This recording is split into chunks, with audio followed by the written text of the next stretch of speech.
तो हमारा अगला शब्द है सॉल्वेंट। ये एक नाउन है। अब इसका मतलब क्या है? देखिए, इसका डेफिनेशन है a liquid that can dissolve other substances. बिल्कुल आसान शब्दों में कहें तो सॉल्वेंट एक ऐसा लिक्विड है, एक ऐसा तरल पदार्थ जिसमें दूसरी चीजें आसानी से घुल जाती हैं। सबसे अच्छा एग्जाम्पल, जब आप पानी में नमक या चीनी मिलाते हैं तो पानी यहाँ क्या हुआ? बिल्कुल सही, पानी ही सॉल्वेंट है। चलिए इसका पहला एग्जाम्पल सेंटेंस देखते हैं। Water is the most common solvent and is known as the universal solvent. तो इसका मतलब हुआ कि पानी यानी वाटर सबसे आम, सबसे कॉमन सॉल्वेंट है। इनफैक्ट इसे यूनिवर्सल सॉल्वेंट भी कहते हैं। यूनिवर्सल क्यों?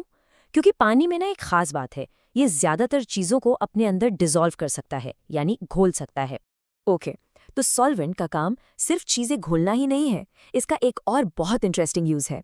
ये सेंटेंस देखिए, He used turpentine as a solvent to remove the paint stain. समझ आया? यहाँ पर सॉल्वेंट एक क्लीनिंग एजेंट की तरह काम कर रहा है। मतलब उसने पेंट का जो जिद्दी दाग था ना, उसको निकालने के लिए टर्पेंटाइन का इस्तेमाल किया, जो कि खुद एक सॉल्वेंट है। तो याद रखिए, सॉल्वेंट्स क्लीनिंग में भी बड़े काम आते हैं। अच्छा, अब एक बहुत इंपॉर्टेंट कॉन्सेप्ट समझते हैं। देखिए, जब भी कोई सोल्यूशन बनता है ना, उसके दो मेन पार्ट्स होते हैं। इस सेंटेंस से सब क्लियर हो जाएगा। In a sugar solution, sugar is the solute and water is the solvent.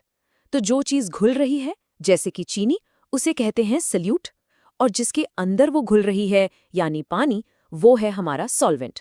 Simple सा फंडा है, सल्यूट घुलता है और सॉल्वेंट घोलता है। Easy right? ये शब्द आजकल और भी इंपॉर्टेंट हो गया है, स्पेशली एनवायरमेंट को लेकर। ये कोड देखिए, The chemical industry is actively developing green solvents to reduce pollution and make products safer. Wow!